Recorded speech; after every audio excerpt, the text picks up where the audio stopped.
Welcome back, everybody, to Brown Bag Bets, powered by BETSPERTS. We are your daily dose of quick hit handicapping and sports betting picks. Happy Monday. I'm Alex Christenson, and joining me, as always, Mr. Andy Molitor. A little bit of a short week, folks. We're going to take Thanksgiving and Friday off. Andy's traveling all over the place. Dan's traveling all over the place, but we'll have 3 jam-packed days. What do you think, Andy? Can we get 5 days worth of stuff into 3 days? Yeah, let's do a quick BetSperts media update. We're going to do 3 days worth of brown bag bets. We're going to do the deep dive on Tuesday night, same time, but a day early because Drew's flying out to the islands. And then I think Motoy's going to step in and we'll do a Market Matters on Wednesday. Maybe we'll just talk about all the Thanksgiving markets. It's feast week. There's some tournaments. He has one right in his background or right in his backyard. So I think we'll have plenty of media, and then obviously Thursday halftime shows. I'll still get on my phone and do halftime shows, whatever. So a little lighter week, but we'll still be here for you. And if you have any questions for games, you can still tweet at me. I'm not going to be doing much. I don't drive. I make the wife drive. She enjoys that. We'll be around. Yes, I will bring my phone with me to my father's house. So, otherwise, decent weekend of football, except for all the games that sucked, which was 90% of them. The Packers game was highly entertaining. Last night turned out to be highly entertaining. We had a 41-point fourth quarter. I had to look at that again because I'm like, man, there had to be like 40 points in the second half. There were 51 points in the second half. That game got off the rails late, blocked punts, tipped interceptions. I mean, just short fields, lots of touchdowns. Yeah, Chargers -4 ticket. Such is life sometimes with some of these games.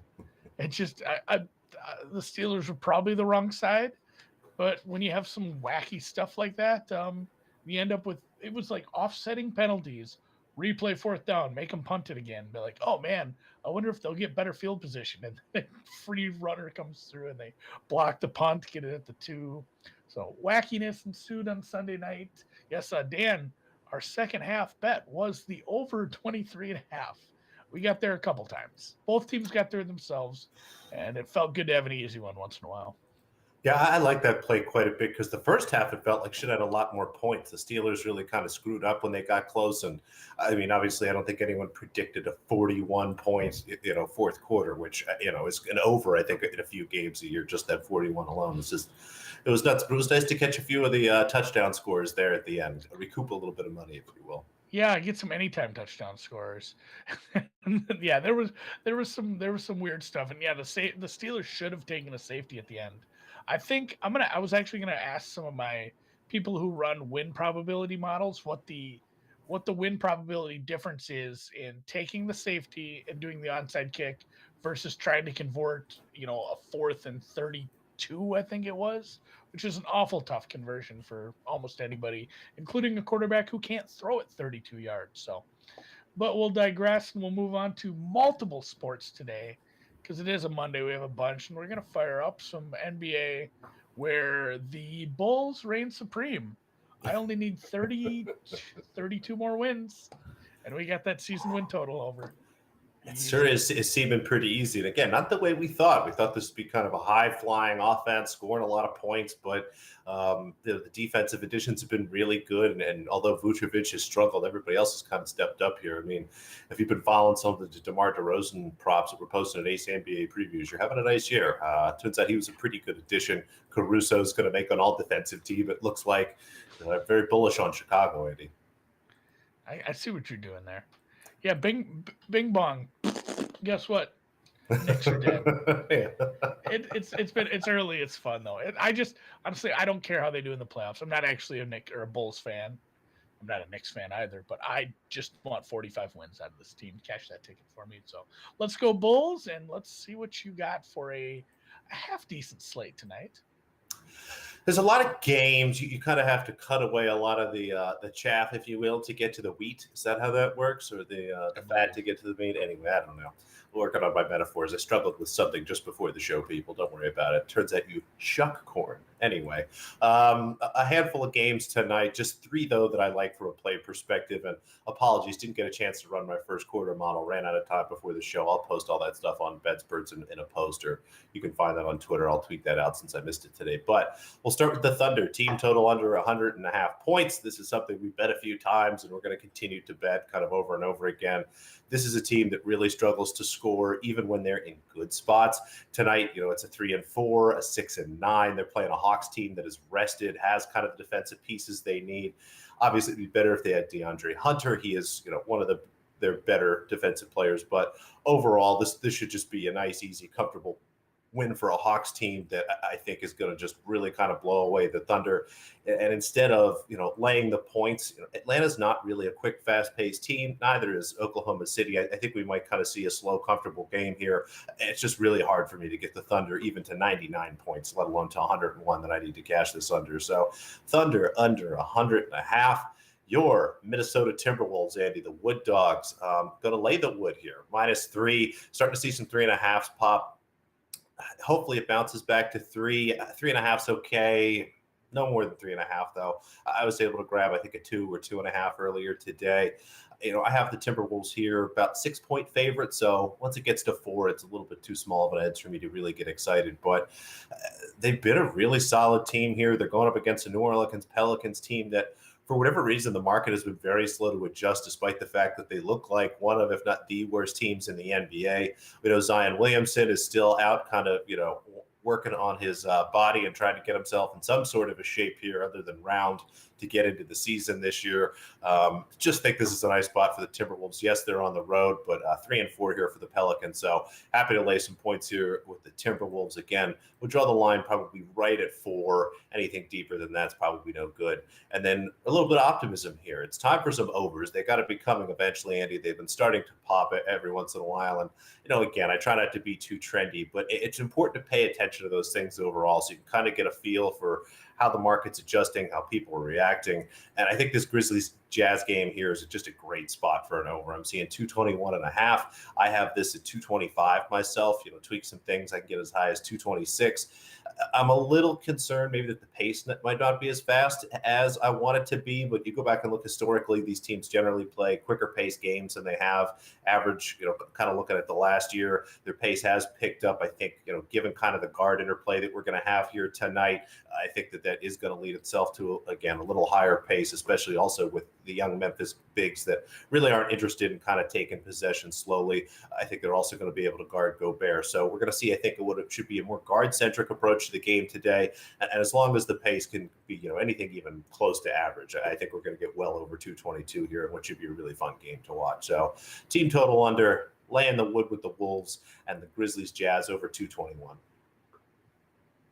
No, Savage Samurai. KAT is not a good defender. Yeah, if he's out, the totals will usually, adjust in a very particular way. It's been a little while since I pulled that up, and somebody did a good write-up for it. And I can't remember where. I'll share it if I find it. But yeah, Karl Anthony Towns is arguably the most influential player in NBA betting markets. When he is in, totals are up 4 to 5 points. When he is out, they are down 4 to 5 points. He not only scores a lot, but he allows a lot of points. So it's one of those interesting examples of how you need to look at each player individually with a wide scope and think a little outside the box. Yeah, he is. It's very funny how Timberwolves totals will move. Be like, man, does he score that much more than his replacement? You explained it to me once, but also whoever's replacing him is a better defender. Almost literally doesn't matter who it is off the bench, they're going to be better at defense. I'm like, well, that's a full-on thing, huh? So yeah, a 5-point adjustment. Wild. Speaking of adjustments, I don't know how to adjust this line. I don't know what to make sense of this. Don't bet. It sure is going to be fun.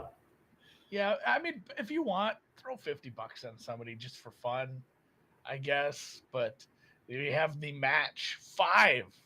They're just, even though it's different golfers, they're just calling it the match 5. So this is at the Wynn Golf Club, which is not a tough course because it's meant for tourists. It is right behind the Win Encore there. I'm 90% sure that's what they're using. They actually almost tore this course down a few years ago to put in like a beach, like a literal beach to make like a beach club, but actually with sand. When they realized, I guess that was dumb since they already have the Encore Beach Club. But they're only going to play in 12 holes. And I don't know what kind of offerings we're going to have for live betting. I think that'll be more interesting. Right now, Bryson is the betting favorite, -20. Brooks, even money, +100. Brooks is actually playing golf lately, but not well. He's missing cuts, not really looking good, but Bryson's not really playing at all. So I don't know how you handicap this. I guess I'm probably going to actually spend a little time on this afternoon. I'm going to pull up the course stats and see. I mean, it's not like, oh, Bryson's a big hitter. Brooks has a very good driver of the ball as well. I'm actually going to look a little more at maybe some of the putting stuff to see if we can find an advantage there. But yeah, if you want, pick whichever guy you hate the least, bet on him just so you can cheer on it. But I will probably be abstaining. I say that now, but once we get towards Friday, my tune might change quite a bit. And if they have live betting or I see any derivatives or props in this, I'm certainly going to be digging into that. There should be some. The only props I can find is like if these guys ever were to meet in the ring for a boxing match, who would win? And why only 12 holes? I guess probably because these tournaments aren't actually as fun as they sound on paper, and they're it's made for TV. I think they figured out like this is the TV window we have, so we're making it 12 holes because nothing matters. It's dumb. So, all right, yeah. Have we seen Bryson play golf, by the way, since the long drive competition? Do we know if his swing is still all goofed up from that? I'm not 100% sure. I mean, he was doing that at the same time as the last tournament he was in. So, I mean, it's yeah, I'm gonna dig in a little deeper on that, but I likely won't have some sort of like surefire angle on this is where you want to go with these two professional golfers playing on a resort course in Las Vegas off of a weird break. So instead, we're gonna bet on low level women's tennis.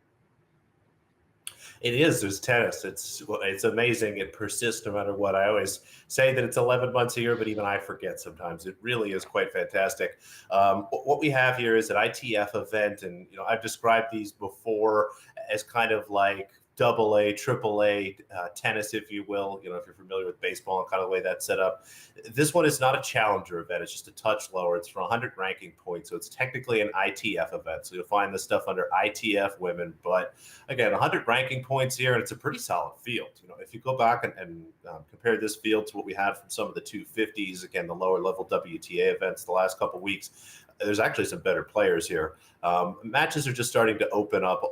Again, this one could be tough from a timing perspective. A lot of this stuff is happening overnight, but not just overnight, like at 1 a.m. or so. So, a lot of this stuff will be while I'm asleep. Maybe if you're up late on the West Coast, you might be able to watch some of this stuff. I'm not entirely sure, but just one play for now. Again, there's 4 lines that are open. We'll be talking about this all week. Anna Bogdan's playing Alexandra Krunic. Hung the total here at 21.5. And as I start to look at some of my numbers here, really struggled to get this to 21, let alone 20.5. Now, this could be a competitive match. There's a chance that we see 3 sets here. Excuse me. But outside of that, I really struggle to see how we get 21.5 games here in this set. There may even be a 7-5 in the first set. And as long as we wrap this thing up in 2, I think we're going to look at a 6-2 kind of under 20 situation. You look at each player's last couple of weeks, and historically they kind of average quick sets. There's a chance we might go under this in 3 sets, Andy. It really could be like a 6-1, 1-6, 6-1 type situation. So I know I generally like to bet unders, but I think in this event where we're back outdoors, we're in some hard courts here, 2 players that just have really been abysmal the last couple of weeks. It should be over pretty quickly. So under 21.5 games. Bogdan, any relation to the NBA player? I believe that's his first name. So no. Bogdan Bogdanovic. Oh, Bogdan Bogdanovic. No, that's true. It's his first name. I was trying to think of last name. So like, scrap that. We'll edit that out. We'll cut that. We are live, Andy. Tonight.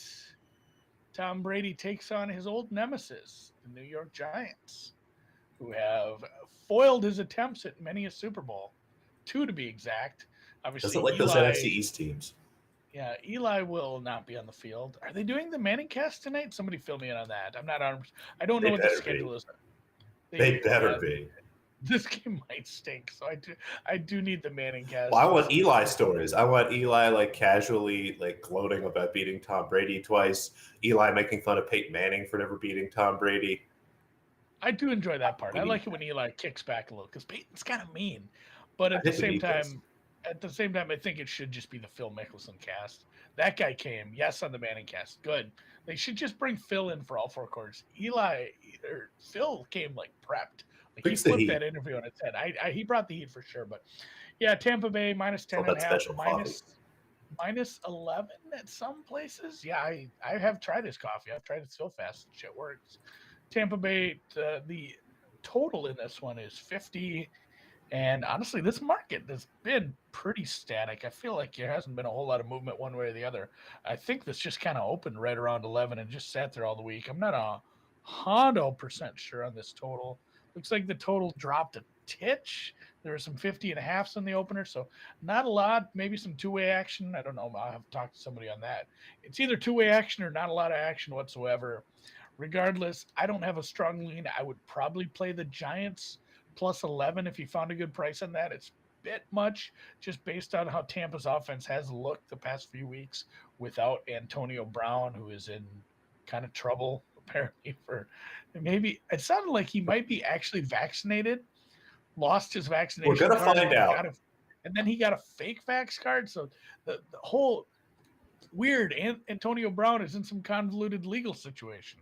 Well, that's never happened before. So here we go again with that. He will be out out again. And Is this a correlated parlay game? Should we be doing like Giants in the under, Tampa Bay in the over, and just kind of seeing which one happens? yeah, I don't think that's probably true. I don't think New York is like gonna boat, just track me kind of all stick with them. Like this ends up like 35-28. If New York wins, it probably does stay under. So probably a bit of a correlation on underdog over favorite.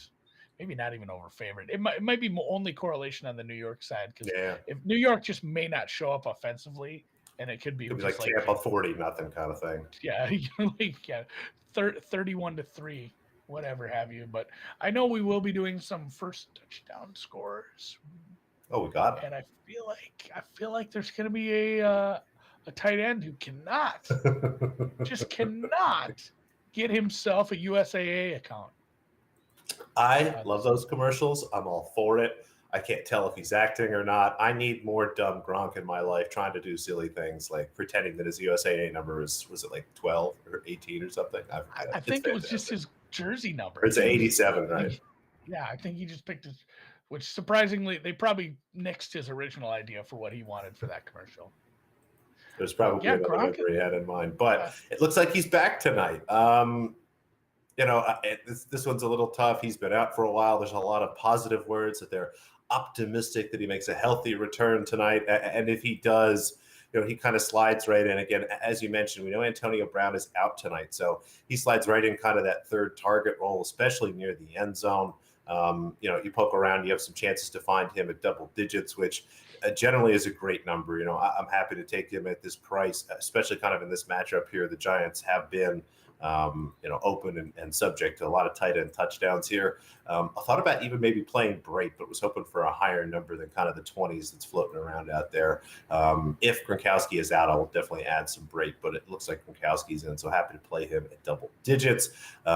Daniel Jones for the Giants, again, somebody that is always part of kind of that rushing package that takes opportunities down inside the red zone. As you look, kind of with the Saquon Barkley absence and Devontae Booker only playing a few games, he's pretty close to, second actually in carries inside the 20 and inside the 10. So happy to grab him at 20-1.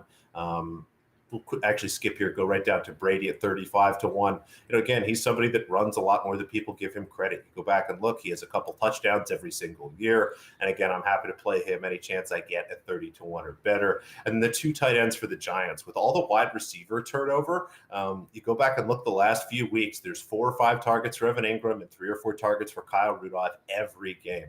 Kyle Rudolph, especially those targets, come inside the red zone. So I think that 50-1 is a really nice play. If you've got some risk-free free bets, maybe use them on something like that. That is just an outrageous number. That should be somewhere in the 20s.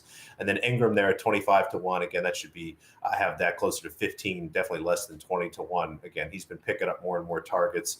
And again, it's a very unheralded offense here. I mean, the Giants aren't really fantastic, but if they are going to score a touchdown here, it probably does come early in the game. That's what we've seen kind of from Tampa Bay and from the Giants especially. And if they're going to kind of draw something up here, we've seen it be Ingram, we've seen it be Rudolph. Again, happy to grab the quarterbacks. And again, on the Tampa Bay side, if I had to pick somebody, I think it's Leonard Fournette. Leonard Fournette probably gets the first touchdown tonight. Might be Mike Evans, might be Godwin, but all three of them being between 5 and 8-1 kind of just ruins that group a little bit. So got to go outside the top. Yeah, I'm down. I'm only playing Rudolph. Rudy can't fail. 50-1 easy money. No, I'll probably play. I'll play all of them. I will. I play him to score touchdowns. I've been doing that too. I'm probably We forgot we were gonna do a joke segment where I say, and now for Andy's anytime touchdown scorers, and then I give out the same 5 players. Which, truthfully, I'm gonna shop around. I'm gonna place all 5 of them anytime. Anytime touchdown for Rudy is 8-1. That Ebron was 7-1 last night. Yeah, literally, you could place equal stakes on all 10 bets, first time and any time, and if Rudy hits, you're damn near even. Like, even if it's not the first touchdown, almost nothing else has to happen. So Rudy, anytime, I think that might be one of my favorite looks tonight. They do target him, especially with some of, like you said, some of the problems at wide receiver right now. PrizePicks. I haven't won one of these in probably 10 years. I'm gonna keep trying.